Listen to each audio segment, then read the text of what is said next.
So welcome to everyone, and I'm just going to introduce Ben. So Ben trained as a percussionist and has a wide and varied professional music career.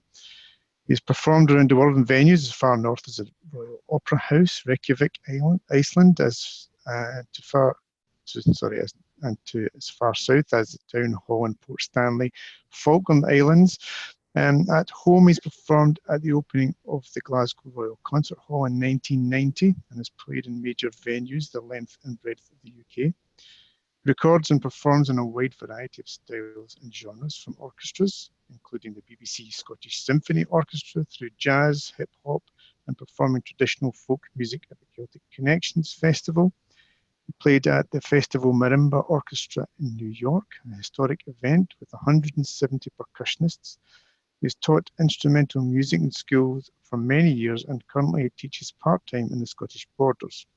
He also works as an academic skills advisor at Edinburgh Napier University. Ben is a part-time PhD researcher at the Royal Conservatoire of Scotland. He was co-editor of the Scottish Journal of Performance from 2016 to 18. And it gives me great pleasure to introduce Ben to you for what promises to be a fascinating exchange talk. So welcome, Ben.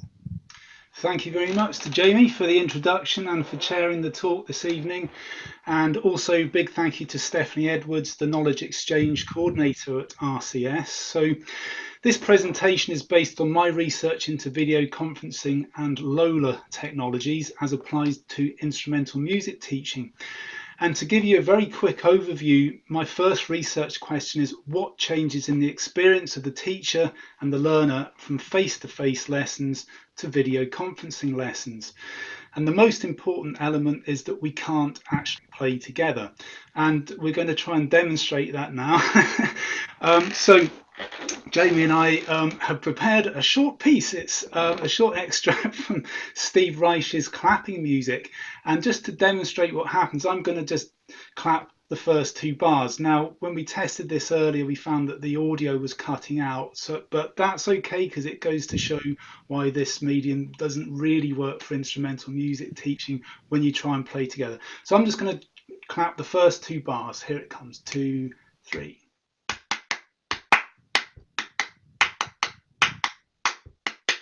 Okay, and Jamie, we're gonna try and do this together now. Okay, so I'll just give us 1 bar count off. 1, 2, 3, and.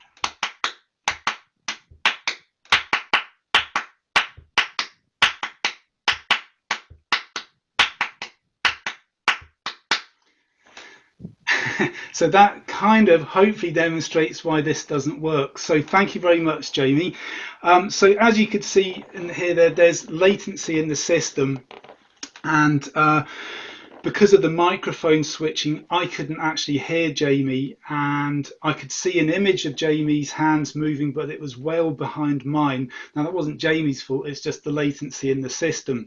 So as musicians, we should always be listening and responding to the timing and tuning of the other players, and also to the acoustics of the room. Now, we could have continued to try and play there, but if we listened to each other, we would both slow down and the piece would quickly fall apart. So one solution for us is that one of us could actually set the tempo and then mute the other player, but it's really counterintuitive to what we do as musicians. So next research question is, can we overcome this? And the answer is yes, we can, thanks to low latency technology. But before explaining about LoLa, I'm going to talk a little bit about the background and context of video conferencing and its use in instrumental teaching. So I'm now going to share the screen.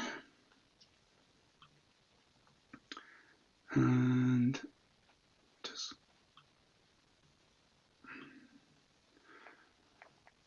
click slideshow. Hopefully this is going to work fine. Play from start. There we are. Okay, so let's just adjust a couple of things on my screen here. There we are. So background to instrumental teaching via video conferencing. So the first telephone call, going many years back, was by Alexander Graham Bell, as we all know, in 1876. And several years later, this picture of how a Victorian artist imagined video conferencing might work appeared in the Punch Almanac for 1879. And the caption reads, "Edison's telephonoscope transmits light as well as sound. Every evening before going to bed, Pater and Mater Familius set up their electric camera obscura over their bedroom mantelpiece and gladden their eyes with the sight of their children at the Antipodes and converse with them through the wire." So that's particularly relevant for me this week, as I'm also delivering 2 other virtual presentations, one for the Teaching Music Online in Higher Education conference based at the University of Melbourne, and also the Learning and Teaching in Music Performance Education conference that would have been held in Vienna. Now, these 2 conferences were just a day apart from each other. Clearly, I couldn't have actually gone to both conferences. So this hopefully really neatly illustrates the rationale for teaching via video conferencing. So it affords greater access for students who are not able to attend lessons in person. There's, of course, savings on travel time and costs. Also reduces our carbon footprint, and it allows teachers to maintain contact with students. So if, for example, the teacher's on tour, or if there's a snow day, or indeed under our current circumstances of COVID. And also it's been found that lessons can be more efficient. So for example, if I'm teaching at home, I can have students lined up back to back. As soon as one lesson's finished, I can just end the call straight into the next lesson without the kind of having to exchange pleasantries at the start of a new lesson and wave the previous pupil out. So there's usually a bit of wasted time there. Also, the student can be warmed up ready to play, and when the lesson's finished they can continue playing if they want to and practicing what we've covered in the lesson. So now looking on to how this is actually used in the real world then. So we've got pioneers in using video conferencing in music teaching were the Manhattan School of Music and Columbia University in New York. And in 1997, Pinchas Zuckerman held a violin masterclass from the Manhattan School of Music with students in Hong Kong at the Academy of Performing Arts. It's found that early video conferencing systems were optimized for voice and had high delay with echo cancellation, which didn't work well for music. Dumfries and Galloway Council were also pioneers in the use of video conferencing for teaching in schools, and in 2005 they employed a brass teacher based at what was the Royal Scottish Academy of Music and Drama, now of course RCS. And that teacher, Grant Golding, taught students in rural parts of the district that these students simply otherwise wouldn't have had access to instrumental music lessons. It was reported that the pupils progressed on a par with or better than they would have done in normal music lessons. In a report from 2013, the Scottish Government recommend that local authorities should explore the huge opportunities arising from the use of technology to enhance the delivery of a 21st century instrumental music service. Now, I was fortunate to observe some of Grant's lessons teaching students in Dumfries and Galloway, and the teaching was excellent. However, my subjective view is that the success of the teaching project was largely down to Grant's enthusiasm and expertise as a teacher, and also the school communities really embracing the project rather than simply down to the use of the technology itself. So I found that when discussing video conferencing with teachers, I've had comments which include "it can't be done" or "it's going to put us all out of a job." And one teacher working in a university told me that they had been teaching their students in Scotland from their hotel room in China while they were on tour. Colleagues had complained to the music department management, and he was asked to stop teaching via video conferencing. So clearly it is an emotive subject, and through my research I'm trying to reach an objective and balanced view of the benefits and challenges of using the technology. So I've used autoethnographical trials of the technology as a teacher and a student in a variety of situations, and I've also interviewed teachers, students and technicians, and some of whom are world-leading experts. So these are the research methods I've employed to help try to answer my research questions. So my first one, which I'll return to, is what changes in the experience from the face-to-face to video conferencing lessons?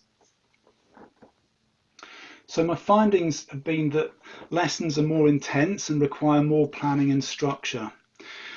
As I've already discussed, there can potentially be improved productivity. However, there are concerns about building relationship with students. There's a variation in the quality of the experience, and factors include the types of platform used. So is it FaceTime, is it Skype, is it Zoom, whatever. The quality and the stability of the network, the quality of the equipment at both ends, and there's many different configurations. If it's Mac with Zoom, that sometimes, or on the whole, I would say works pretty well, whereas PCs with Skype tend not to work so well. But again, there's lots of variabilities here. Also the type of studio environment, technical support, so that might just be something as simple as, for example, in some of my trials I was teaching beginner pupils, and it was helpful to have a parent on board or just on standby to make sure that the equipment was plugged in correctly, that devices were charged up, and that the pupils could actually access everything they needed to. There's also changes in the experience to do with the instrument type. So for example, guitars work particularly well, we found, with video conferencing, because you can have everything sort of in shot. You can see the hands quite nicely, as well as the student's torso and face. For percussion instruments, the camera needs to be slightly further back to actually take in the whole instrument. There's also variations in the ages and stages of development of the student. So for example, video conferencing might work particularly well, say, for advanced conservatoire students, whereas for a beginner, say for example violin student, it might not be so suitable. Also, a lot of it comes down to the attitude and the experience of the teacher and the student. For people that are willing to embrace the technology and really give it a shot, it can be actually very good.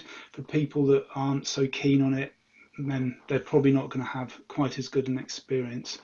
There's also a balancing between the cost and the benefit. So for example, people have found that iPhones or iPads work fine, whereas other people want to really go down the route of buying much more technical microphones and getting much larger screens, which is all great, but you've got to weigh up the costs versus the benefits. And then finally, the usability of the hardware and software. I think it's fair to say that many of us are still getting to grips with using the various video conferencing platforms. I know I certainly am.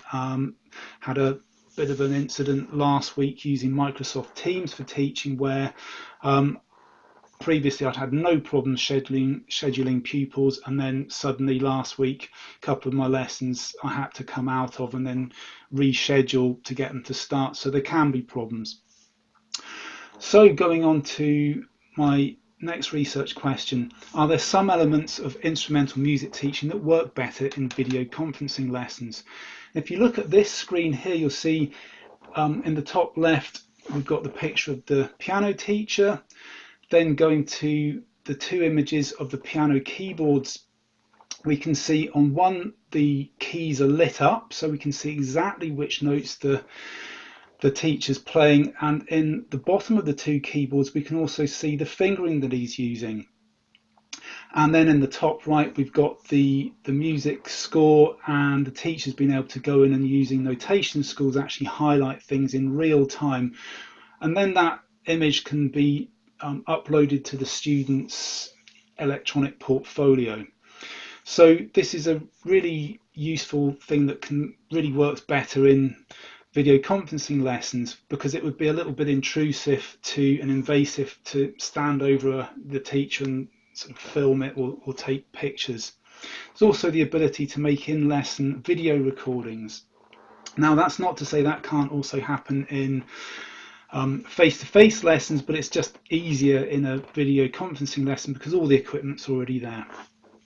My next research question is, are there some elements of instrumental music lessons that can only be taught in face-to-face lessons? So I'm thinking particularly here of violins and string instruments, and so clearly there's problems with adjustment of posture, very difficult to do remotely, tuning and setup of instruments including simple repairs, However, the teacher I referred to earlier, who taught in Dumfries and Galloway, Grant, found that using the Polycom system over an upgraded network, he got excellent results, and he, using his imagination and creativity, was able to solve a lot of these initial problems.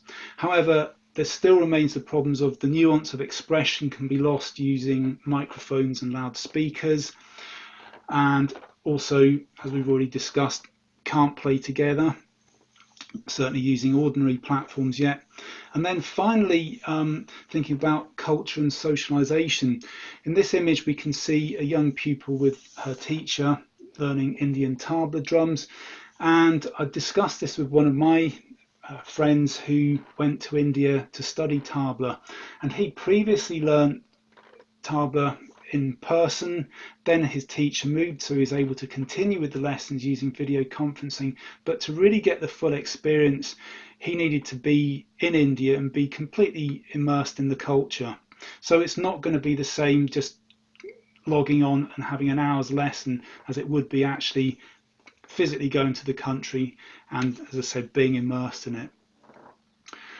So this led me to undertake a study in with face-to-face lessons to find out exactly how important the teacher and pupil playing together is. And I observed 25 different instrumental music lessons in brass, percussion, guitar and strings. And the most frequently observed event after that of the pupil playing on his or her own was that of the teacher and the pupil playing the same part together at the same time.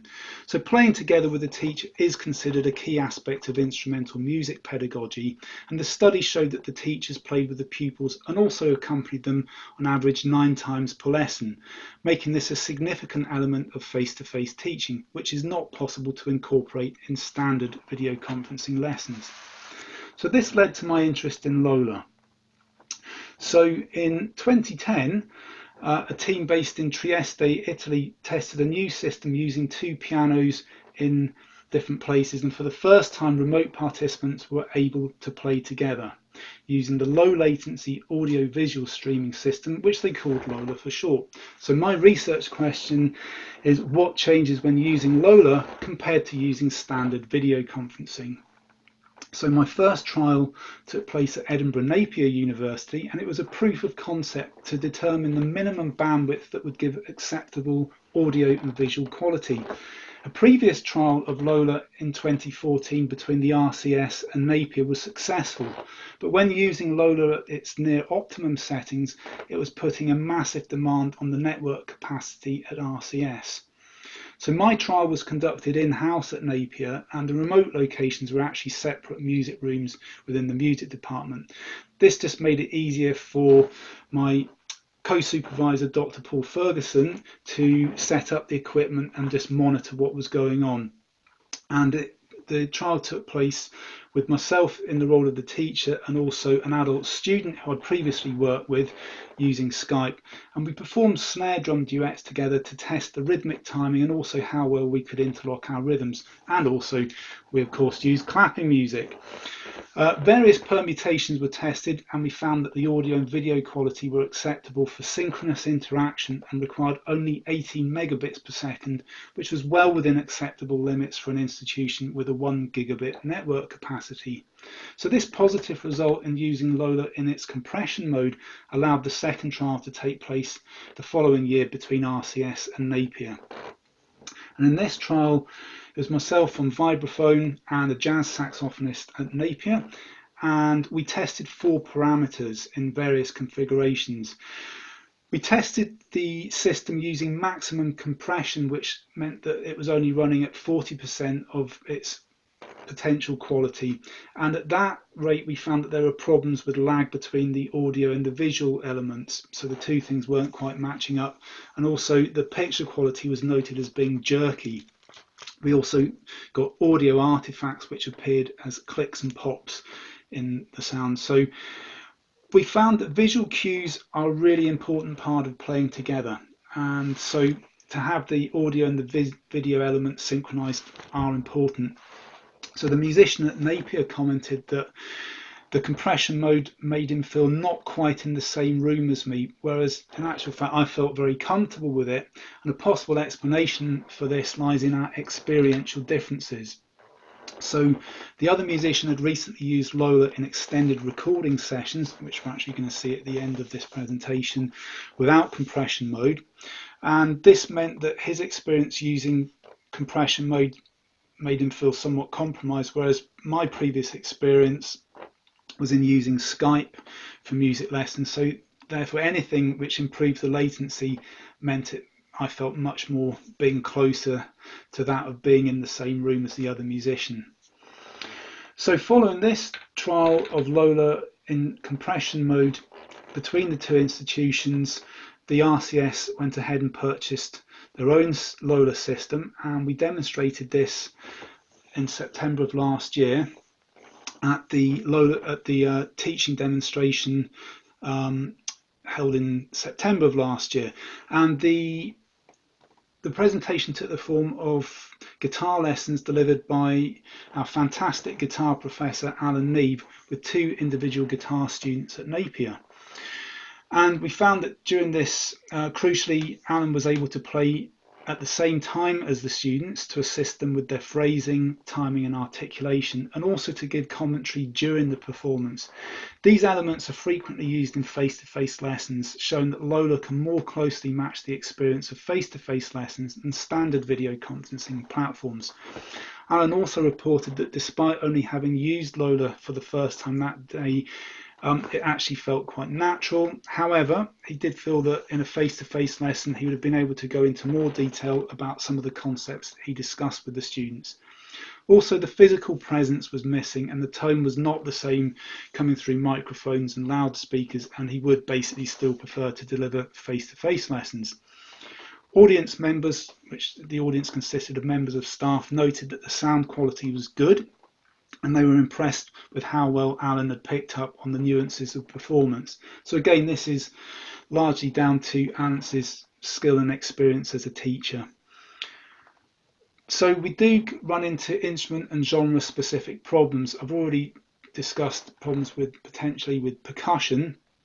So there's a wide range of timbres, qualities of sound and volume. So from, say for example, the short, sharp impact of a snare drum to the low deep sounds of a timpani, or marimba sounds through to the high pitched sounds of a glockenspiel, and so this could cause problems for miking up instruments. Also might need to have multi-camera setups, and also thinking about voice, one of the vocal teachers felt that there would not be an accurate representation about the quality of a student's voice, and they wouldn't get this kinesthetic sense of being in the same room with the student and sensing their breathing or the facial expressions on a micro level. So this led on to a desire to gather more data, and so I collaborated with the Swing project, which was carried out under the auspices of the European Association of Conservatories, and we used LoLa in trials and then followed it up with interviews. The interviews were carried out by other people, not myself, but the views of the 18 respondents who were students, teachers and technicians were sought, and in brief, they all reported a positive experience, and many were surprised at how good it actually was, feeling at times as though they were almost in the same room and they forgot that they were physically apart. So this leads to a summary of the findings of LoLa across my trials and also the Swing project. So in essence, LoLa facilitates playing together. The audio is of studio quality. Various parameters can be adjusted, including frames per second, picture size, packet size and compression. The closer in synchronization between the audio and video, the more the video was used for visual cues between the players. LoLa can be successfully used in compression mode with bandwidth requirements as low as 18 megabits per second, but there will be some compromise in the quality. It can also be used to facilitate exchanges of teaching styles between different teaching studios, as well as consultation lessons. So if a student wants to go and learn with another teacher at another institution, maybe on an exchange program such as Erasmus, it's really great to be able to actually set that up and just have a trial lesson first to see if things are going to work or not. Also, you can have auxiliary lessons. So, for example, have your main teacher weekly lesson, and then maybe once a month for a period of, say, 6 months, have auxiliary lessons with another teacher at another institution. And also, some of the respondents from the Swing project were asked if they would feel comfortable using LoLa for jury exams, and many of them commented that they actually would be, because they felt it was a less challenging environment than having people there in front of them, which was kind of interesting. The next set of findings were that there was still, despite all the benefits, there was a sense of presence missing. The audio lacks the visceral quality. However, that's not dissimilar to being in a recording studio and being in a booth and feeling cut off from the other musicians and just relying on the sound coming through headphones. There's definitely a need for teacher training in the use of all these technologies. Specifically for LoLa, there needs to be a critical mass of institutions using LoLa, and there are institutional problems with adopting LoLa, which I'm going to talk about now. So that's to do with the requisition of the equipment, plus the storage and maintenance of the equipment. As you can see in this slide, I've got a monitor on top. I've also got my laptop, and then we've got the box which the LoLa equipment is stored in. Then there's a mixing desk, computer keyboard, and it can be a bit intimidating for people who aren't used to using it. Having used it a few times now myself, I have to say that once the equipment's set up, it's actually very easy to use. There's not usually an issue with using the LoLa program as such. It's really just more in terms of getting it set up. We definitely need network assistance, however, to work around firewall issues. LoLa won't work as yet over a normal network, and yeah, there definitely needs to be network assistance there. So this also is part of the problem, that we need to overcome some negative attitudes which some institutions find. Particular members of staff may be averse to using the technology. So that's actually a real issue, and some institutions that have bought LoLa have found that they, after a few problems with initial problems, it then just sits in a cupboard and doesn't get used.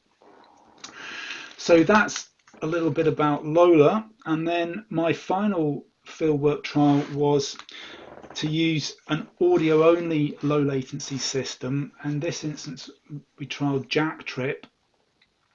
There are others, there's Jam Kazam and also Dante, but we trialed Jacktrip as a low latency audio only system, which should work on ordinary domestic networks, although it hasn't been widely adopted yet. And if you see on the right hand part of the screen there, that's what the image that users find is, and it can be again a bit intimidating because it's code, and really what people are after is just a simple plug-in and click and play type feature.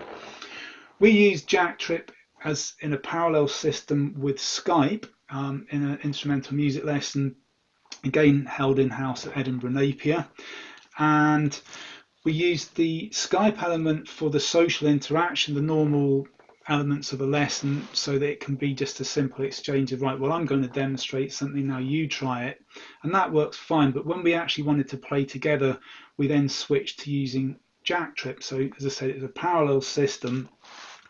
Now, of course, that meant that the audio and visual elements were going to be very, very out of sync, which was a little bit off-putting, but we were aware of that, so we took that into consideration. But in essence, we found it worked quite nicely, so that's a definite possibility there, but it does involve obviously a little bit more of a complicated setup. So looking on to future technical developments, we already have reported that from the LoLa development team that LoLa can now be used in multi-node.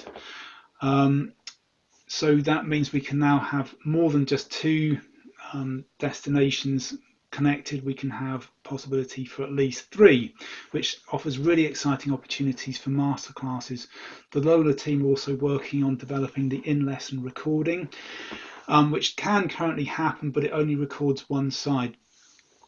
They can also now successfully use multi-cameras, and there's a hope that the LoLa system will be available to be used over a standard network, maybe within the next 2 years. Other developments are holograms, and in this image here we can see an image of Misha Dola, who's a professor in wireless communications at King's College London, in a live concert with his daughter over a 5G link from 2019. So Misha's daughter sang from London's Guildhall while he accompanied her at Berlin's Brandenburger Tor, which is a distance of approximately 1,000 kilometers, with an end-to-end delay of just 20 milliseconds. So also thinking about holograms here, that could offer us the potential to actually see students in 3D and to also walk around them potentially. Then there's also the use of virtual reality and augmented reality, which has interesting implications for this kind of teaching environment because it allows someone to assume the perspective of someone else. Of course, haptic technology allows remote parties to feel similar physical sensations. Not sure exactly how useful this will be yet, but it could potentially be useful. There's the 5G network, which will hopefully speed up our communications. And then finally, thinking about quantum communication, which is instantaneous communication and actually transcends the speed of light. So there's some early trials being done in this for quantum computing. Who knows, maybe in the not too distant future, we may be able to actually use this for instrumental music teaching. So the low latency technology offers opportunities for developing new art forms. This is a screenshot from a performance at the Royal Danish Academy of Music in Copenhagen from 2017. Hello to Jesper, who I know is on the call with us today. And this showed some absolutely amazing possibilities for developing new art forms. It can also be used for recording, and here's some images from using the LoLa for recording between Scotland and London, and also Boston at the Berklee College of Music. So this was a project from Edinburgh Napier University. So just to finish up, thinking about the future, who knows what the future is going to hold? But definitely there's a necessity for new ways of connecting to save costs, help to reduce carbon footprints and help with climate change. Higher education is going to change in some way, and also huge questions about the future of the music industry. So thank you very much for your attention, and thank you once again to Stephanie and to Jamie. And I'm going to stop sharing the screen now, and I'll be very happy to take some questions. Okay, so Ben, we've got a couple of questions in the box. Is there anyone who wants to ask a question? If you just click on the Q&A tab right at the bottom of your screen, you can either add support to a question that exists already, or you can add your own question. So Ben, do you want me just to read these out to you? Yeah, please do. Yeah. Okay, so first of all, Stephen Broad's asking what he said. It's an obvious question. He said, what has emerged for you from the massive uptake in the delivery of one-to-one music sessions at all levels during the COVID-19 emergency? Any surprises or other conclusions that are emerging for you pre-COVID holding up in this brave new world?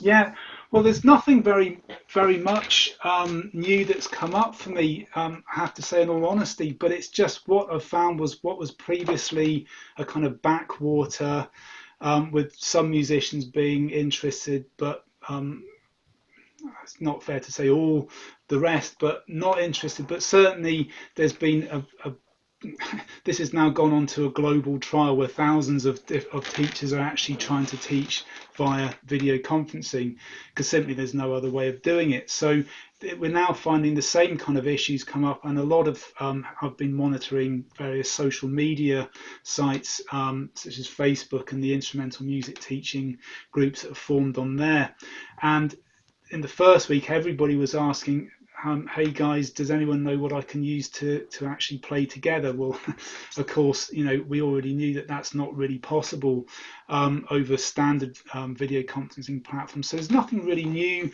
emerged. But what I would say is that most people that have tried it have actually been pleasantly surprised. And once they've overcome the initial technical difficulties, they soon find ways, ingenious ways of working around problems. And just for example, one of the issues that we knew was trying to actually get hold of a student's attention if they were playing away during a piece and the teacher wanted to stop them, whereas normally in a lesson you could just say, okay, that's fine, stop there.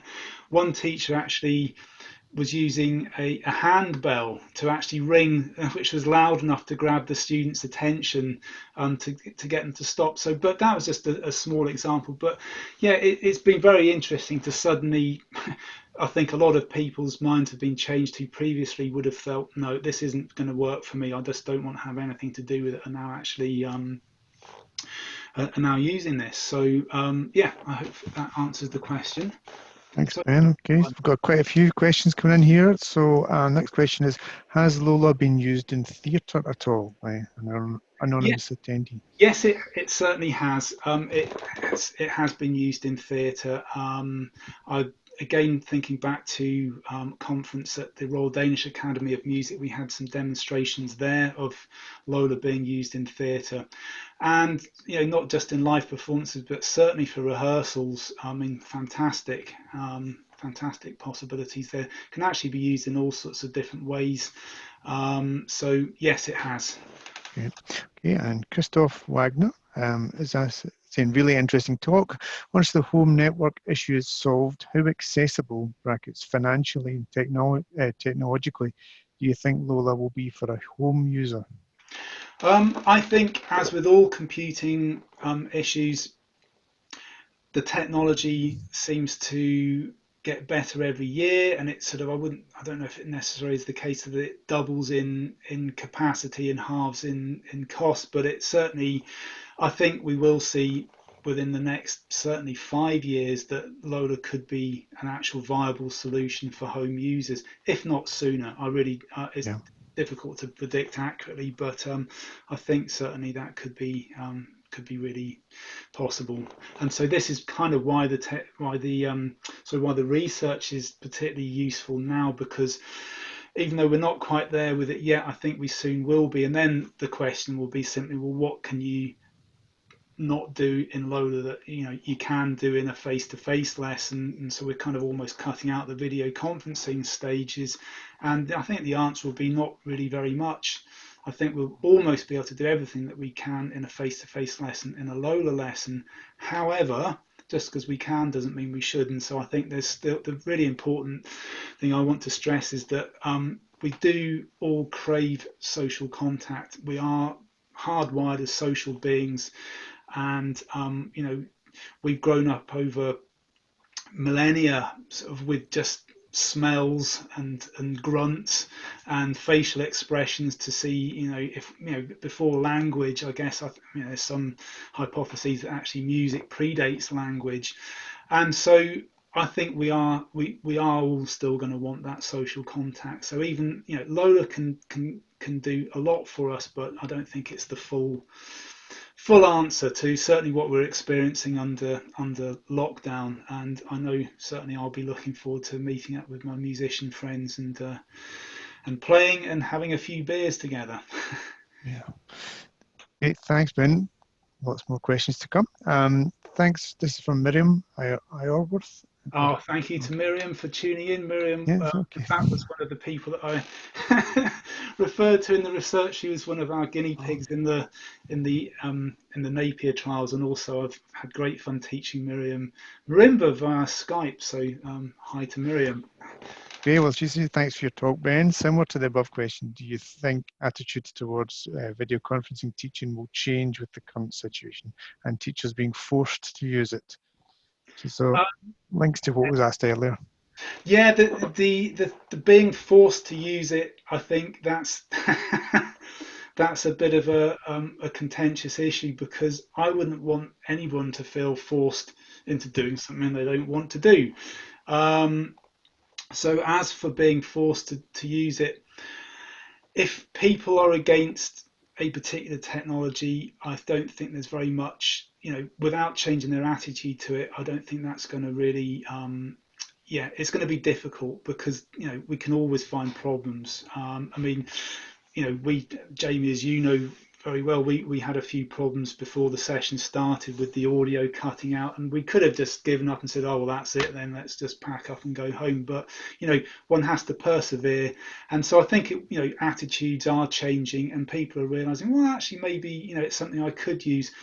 And also it's being used in quite innovative ways. For example, students can record themselves away from the lesson, and they can obviously have as many takes as they want at a recording, and then they can send that to the teacher.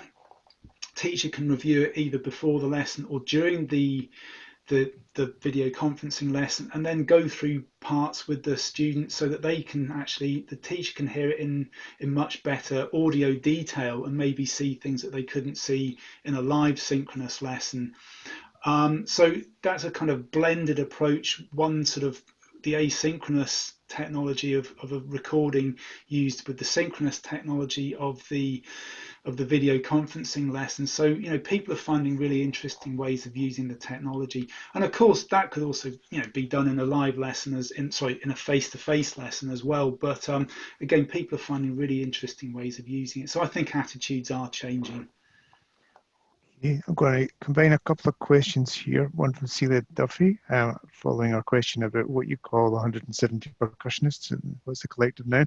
But she does ask a more specific question, and it links to Phil Bancroft is also asking a similar question about what 20 seconds, millisecond delay is actually like, what that experience. And Phil's asking specifically, is that from one point to the other point or back again? Is that the kind of... Yeah, well, that's the thing. It's the round trip delay, because obviously things become cumulative. And to give an example, what does 20 milliseconds equate to? It's usually the guideline is 1 millisecond delay is equivalent to a 1 foot distance in just normal interaction. So for example, as a drummer, I want to set up next to a bass player. I don't really want to be at the other end of a concert hall from the bass player. So if we're 20 feet apart, that's going to equate to 20 milliseconds. And then again, that can be compounded with the round trip delay, which may then work out as 40 milliseconds. So I know certainly composers are now interested in composing for this technology, and they just write pieces that actually kind of just work.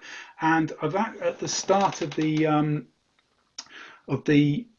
chat link there, I put some, I'm just going to try and, I've posted just again now a couple of LoLa links. The first one is to trials from Venice using LoLa. And of course, back in the day when big cathedrals, there were these big distances, and the composers just embrace that as part of the performance of the piece. So it can be accommodated.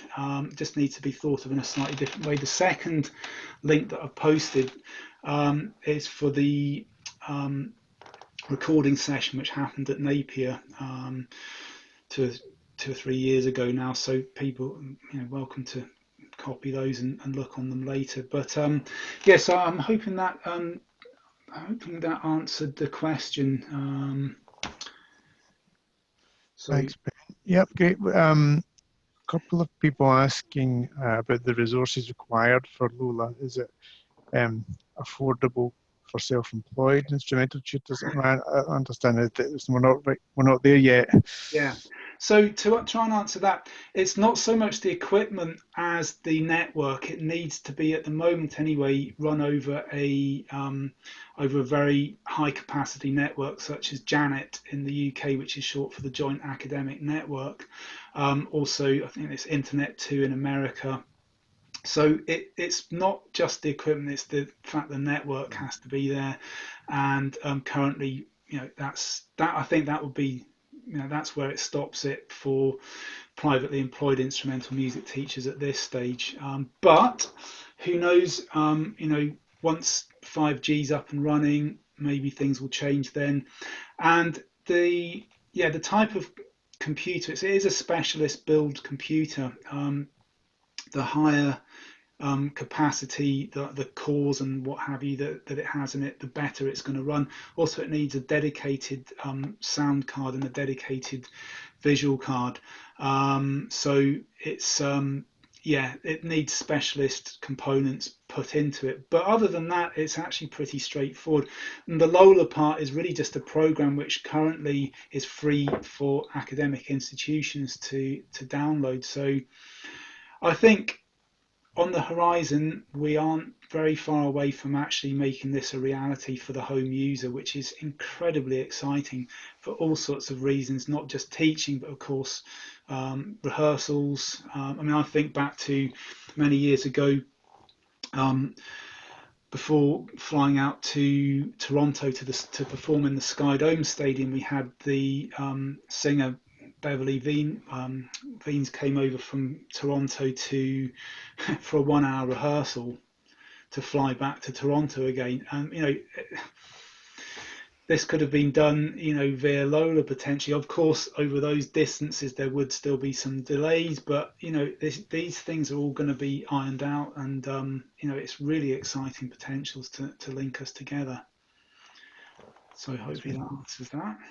Okay, so Melanie Kinchant, I'm going to just paraphrase her question because it's quite a lot in it, but essentially I think that the question is do you think it could be a route to widening participation for music in schools for people who may not be able to attend this kind of Saturday music schools in person? Yeah, definitely. Thank you for your question, Mel.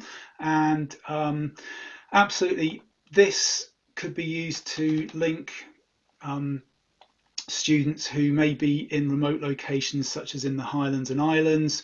Using LoLa, they could potentially go to a more local centre, say at a school, and then they could actually potentially then link up with the Royal Conservatoire for the Saturday for the Saturday juniors. So I think these are things where it's going to really come into its own for lessons, for rehearsals. It's going to be, I think it's going to be fantastic. I think it's going to be a real game changer. And so again, it saves time, the round trip, concern with driving all that way. And again, carbon footprint. And so, yes, there is going to be an initial layout, but my goodness, the amount of time it's going to save as well as the cost, I think it's going to be fantastic. Okay. So, thanks for the question, Mel. So Phil Bancroft's again asking a quite specific question about the latency. He's currently using audio only Jacktrip. And he's saying, do you know the figure for latency in Jacktrip so you can make a comparison to that? And what broadband speeds are required? I think you've kind of for audio only. I'm afraid, Phil, I don't have the technical figures for Jacktrip because we just started using it in February. We had planned to do another set of trials, but I can't answer that specifically. But my instinct is that Jacktrip could be a really, really useful tool, but I think it needs to be made a little bit more user friendly first, just so that people can basically just switch it on and click and play. Sounds like if you've already you may have some experience of Jacktrip already, but it's I think these things just need to be ironed out a bit more. As for the actual, now repeating myself, but I'm not entirely sure about the speeds, but certainly in-house in Napier we found it actually worked great. But of course, we didn't have the distances involved there, but I think it could be a viable solution. Then using the parallel system of Skype or or Zoom or whatever, to actually then have the kind of in-session sort of collaborative chats and that. Say, okay, guys, so we're all cool about that. Let's now record it, and then you switch to using Jacktrip. So that's how I see it would be used.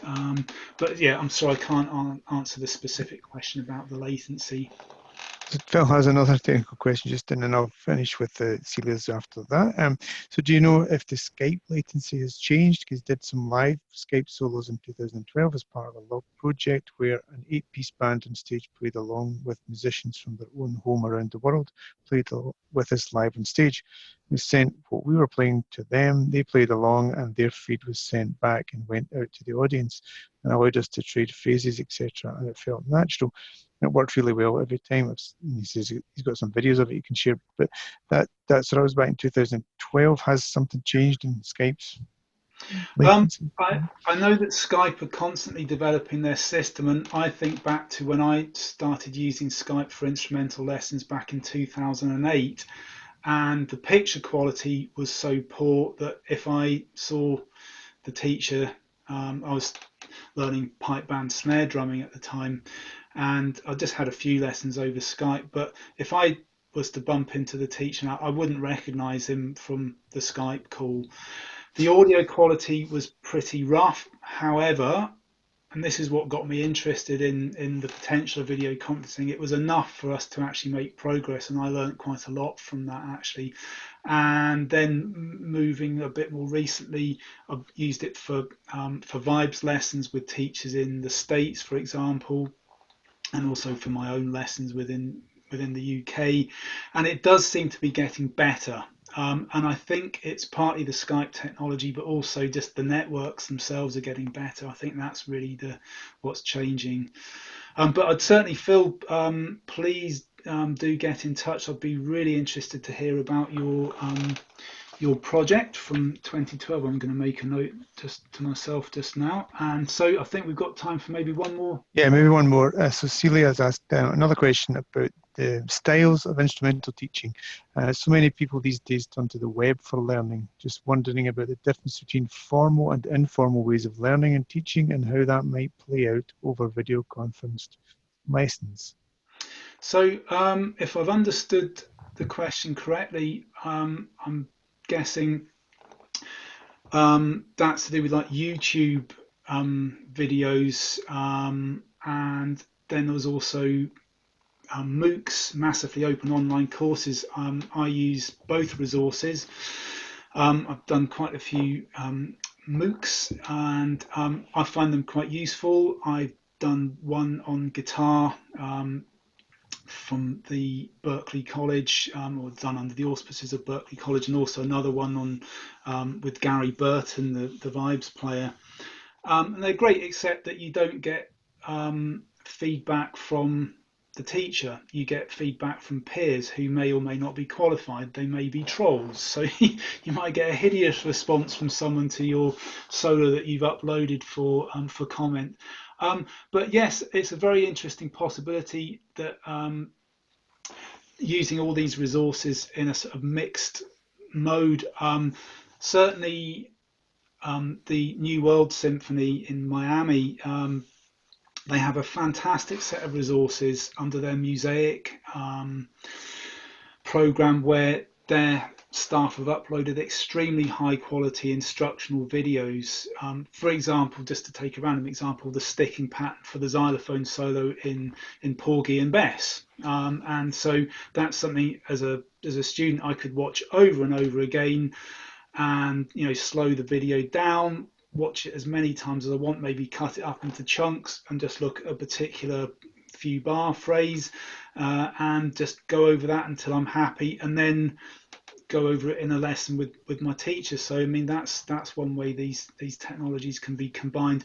And again, I guess what I'm not trying to do with my research it's certainly not supposed to be a how to teach via video conferencing. Far from it. It's really just reporting on what's being used, and also point to possible future directions. But I think that one really important thing is that people will just find their own ways of doing it.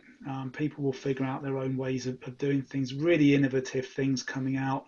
And again, we're now in I cannot possibly use this phrase unprecedented times. I just used it, but you know, we're going to find all sorts of new uses coming out, and it's going to be really, really exciting, I think. So that's great. So I've just got just the time to just before we thank Ben for his talk, just time to let you know about the next talk we have coming next week. I've just put the registration link in the box there, the chat box. A walking song exploring the trad and the narrative ballet. In February 2020, Deborah Norris was invited to present a new choreographic work at Counterpoint in New York. It's curated by Julia Gleich of Norte Mar, Brooklyn. Counterpoint offers women choreographers an opportunity to collaborate with a visual artist to create contemporary ballets that focus on the experimental use of point work.